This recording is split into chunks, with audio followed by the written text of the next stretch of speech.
बार रख रहे हैं सर टाइम मैनेजमेंट नहीं हो रहा। टाइम मैनेजमेंट क्यों नहीं हो रहा? टाइम मैनेजमेंट इसलिए नहीं हो पा रहा कि हम तय नहीं कर पा रहे हैं कि हमारी प्रायोरिटीज क्या है। मैंने आपको पहले ही बोला था 12 बजे से पहले 5 या 6 घंटे निकालिए। फिर नंबर 2, टाइम मैनेजमेंट में आपको क्या देखना है? सब कुछ नहीं पढ़ना है। आपको पीवाईक्यू केवल 3 या 4 साल देखिए। दिल्ली का या सप्ताह में 2 मॉक पेपर निकालिए, लेकिन उनका एनालिसिस कीजिए।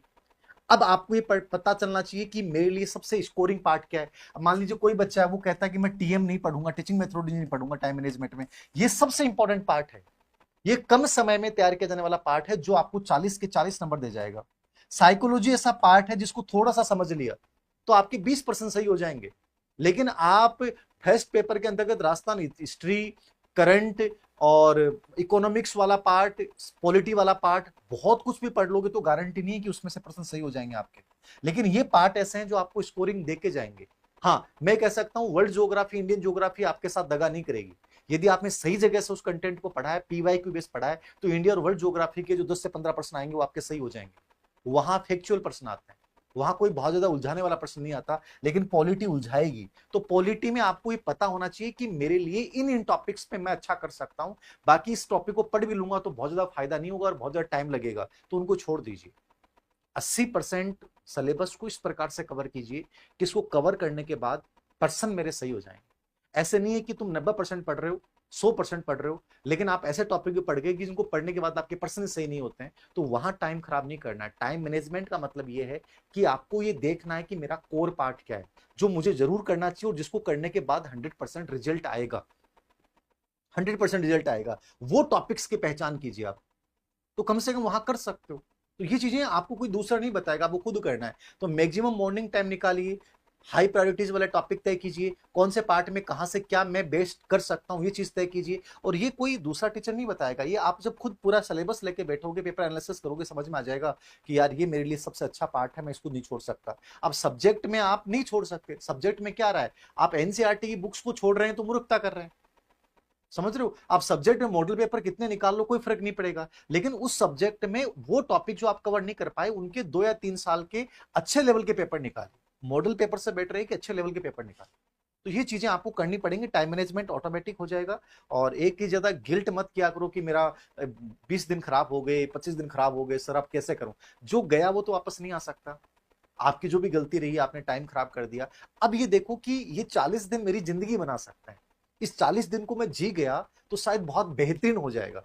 तो पुरानी चीजों पे गिल्ट करने से कुछ नहीं होने वाला, पुरानी असफलताओं पे गिल्ट करने से कुछ नहीं होगा। बेटर ये है कि प्रेजेंट पे फोकस करो और टाइम मैनेजमेंट इस आधार पे करो कि मेरे लिए इस समय सबसे इंपॉर्टेंट क्या है। तो इसके अनुसार ऑटोमेटिक चीजें हो जाएंगी। और जहां पढ़ रहे हैं ना वहीं पढ़िए। आपको घर पे बैठ के पढ़ना अच्छा लग रहा है, लाइब्रेरी में बैठ के पढ़ना अच्छा लग रहा है, या छत पे बैठ के पढ़ना अच्छा लग रहा है, जहां आपको लग रहा है वो सुनिए, किसी और की मत सुनिए। कोई आपकी परिस्थितियों को नहीं समझ सकता कि आप कहाँ पे हो, आप खुद समझ सकते हैं। मुझे जहां अच्छा लगेगा, मैंने पूरी पढ़ाई लगभग सिलेक्शन जितने लिए वो घर से लिए, तो मेरे लिए घर बेटर था, क्योंकि मुझे कोई डिस्टर्ब करने वाला नहीं था। तो ये चीज आप तय कीजिए कि सर बेटर हमारे लिए लास्ट टाइम में क्या होता है। ये सब की अलग अलग रणनीतियां होती हैं। कोई लाइब्रेरी में अच्छा पढ़ लेता है, तो लाइब्रेरी में आपको अच्छा लग रहा है तो निश्चित रूप से जाइए। ये मत सोचिए कि लोग कहते हैं लाइब्रेरी में लोग पढ़ाई नहीं करते, अरे सब थोड़ी होता है ऐसा, लाइब्रेरी से तो दुनिया भर के बच्चे निकलते हैं। ये सब गलत धारणा है, पहले से मत सोचिए, आपको क्या बेटर लगता है वो कीजिए। और लास्ट बात मैं कहूंगा, एग्जाम से पहले ये नकारात्मकता और डर जो है ना वो छोड़िए कि अब ऐसा लग रहा है सर अब कुछ नहीं होगा।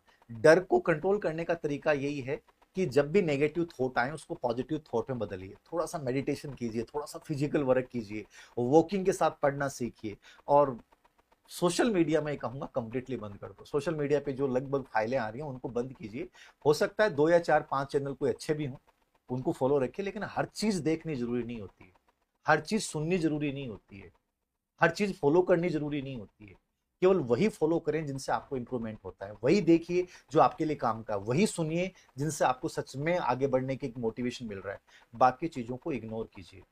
इस समय नकारात्मकता ज्यादा आएगी, डर ज्यादा आएगा, बहुत सारी चीजें ज्यादा आएंगी। तो उनमें से आप क्या लेते हो ये तय करता है कि तुम सेलेक्टेड में शामिल होने वाले हो या वही एवरेज स्टूडेंट में शामिल होने वाले हो।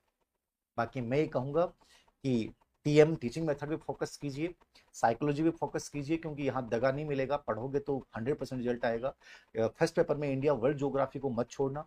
करंट में जो मैंने कहा है, मार्च, अप्रैल और मई, इन 3 महीनों पे ज्यादा फोकस करना। मार्च, अप्रैल और मई, सेकंड ग्रेड वाले बच्चे, इन 3 महीनों की जो मैंने मार्च अप्रैल की तो मैंने पीआईबी का भी डाला आपके सामने, और मई का और अपन डाल देंगे, मैं करवा भी दूंगा राजस्थान का।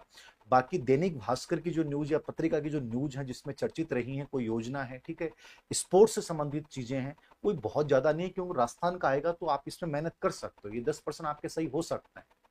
और प्रश्नों का एक बार एसआई वाले पेपर देखना करंट के, तो उससे आपको लगेगा कि ऐसी लैंग्वेज आएगी, तो उनका थोड़ा सा अभ्यास करोगे तो चीजें हो जाएंगी। और बाकी करंट में जो भी पढ़ रहे हो, चाहे क्रोनोलॉजी पढ़ रहे हो, चाहे मोमल पढ़ रहे हो, या किसी का वार्षिकांक पढ़ रहे हो, उसको बदलिए मत। जो पढ़ रहे हो वो बेटर है। अब क्रोनोलॉजी बढ़िया ही आती है, लगभग चीजें शामिल होती हैं, बस थोड़ा सा अपना एस्पेक्ट भी डालिए चीजों को लेकर, फिर चीजें आसान हो जाएंगी। और अभ्यास ज्यादा ज्यादा कीजिए। मैं कहूंगा कि रिवीजन, कई बच्चों ने पूछा कि सर रिवीजन कितनी बार करें लास्ट टाइम के हिसाब से, मैं तो कहूंगा रिवीजन जितना बेटर कर सकते उतना कर लीजिए। देखो 100% सिलेबस का तो हो नहीं पाएगा, तो आपको ये देखना है कि ये 50% टॉपिक ऐसे हैं जो हाई स्कोरिंग है, और ये मेरे बार बार भूल रहा हूं, तो वो 50% टॉपिक को आप कम से कम 3 बार रिवाइज कर लो एग्जाम से, ठीक है। आपके 20% टॉपिक ऐसे होंगे जो आपने पहले भी पढ़ रखे हैं, राजस्थान इतिहास, कला, संस्कृति वाले टॉपिक, या पॉलिटी में कोई ऐसा टॉपिक है, या साइकोलॉजी में कोई टॉपिक है, तो उसको आप लास्ट 1 या 2 बार रिवाइज कीजिए, ठीक है। कोई टॉपिक ऐसा है जो अप्लाइड आता है, तो अप्लाइड टॉपिक को लास्ट 1 बार रिवाइज कर लीजिए, अभी कर लीजिए, बाद में भी वो याद रह जाएगा। ऐसे मान लीजिए 10% या 15% टॉपिक हैं जो अप्लाइड टाइप हैं, तो उसको केवल 1 बार रिवाइज कीजिए। ये चीजें आपको तय करनी है। और वो टॉपिक जो आपको लगता है कि 15% टॉपिक ऐसे हैं जो मेरे बहुत वीक हैं, जो मैं अभी पढ़ नहीं पाया हूं, उनका तरीका यही है कि आप उनके एक तो पीवाईक्यू निकाल लीजिए, या उनका वन लाइनर पढ़ लीजिए। उस पूरे टॉपिक को शुरुआत से लेकर लास्ट तक पढ़ने की कोशिश मत कीजिए, क्योंकि अब इस समय आप याद नहीं कर पाएंगे, वो आपने पहले नहीं पढ़ा तो नहीं कर पाएंगे। तो 15% टॉपिक जो आपने पढ़े ही नहीं है या जो देखे ही नहीं है, उनमें आप यही कर सकते हो लास्ट टाइम में कि उनके सिर्फ पीवाईक्यू निकाल लो, या कोई वन लाइनर उसकी कोई फैक्ट्स हैं तो वो देख लीजिए। आ जाएंगे तो ठीक है, नहीं कोई डरने की आवश्यकता नहीं। आप यदि 70% सिलेबस को बहुत एक्यूरेसी के साथ कवर कर गए ना, तो आप सेकंड ग्रेड टीचर बन रहे हैं। और सबसे बड़ी बात है कि 10,000 प्लस वैकेंसियां हैं। ग्रेड फेस्ट में वैकेंसियां नहीं बढ़ाई, लेकिन आपकी वैकेंसियां बढ़ाने का प्रस्ताव है, आरपीएससी के पास पहुंच गया है, तो ये बहुत बड़ी चीज है। तो इसको थोड़ा सा फॉलो कीजिए, खुद पे विश्वास रखिए, बाहर ज्यादा भटकने की आवश्यकता नहीं है, निश्चित रूप से बहुत अच्छा कर पाओगे, मैं ही मानता हूँ। खुद पे विश्वास है, माइंडसेट पॉजिटिव है, और थोड़ा सा ये विश्वास रखोगे कि हाँ लास्ट टाइम तक टिके रहना है, मन से हार नहीं मानना। पंजाब किंग्स 11 लास्ट टाइम में मन से हार मान गई, और वो एक स्ट्रॉन्ग टीम बाहर हो गई। ये हमारे जीवन की सबकी कहानी है। लास्ट तक टिके रहना, उत्साह से चलता रहना, ये बहुत इंपॉर्टेंट करता है। आप कितने मजबूत हो ये तय नहीं करेगा, आप कितने अच्छे तरीके से चीजों को करते हो ये तय करता है कि तुम कहां जाने वाले हो। तो आप सबको बहुत सारी शुभकामनाएं। एग्जाम से पहले अपन और सेशन करेंगे, ग्रेड फर्स्ट के एग्जाम के बाद में साइकोलॉजी और टीचिंग मेथड्स को लेकर कुछ सेशन करूंगा, और राजस्थान करंट को लेकर भी कुछ सेशन कर लूंगा, जिससे आपको काफी हेल्प मिल जाएगी एग्जाम के लिए। धन्यवाद।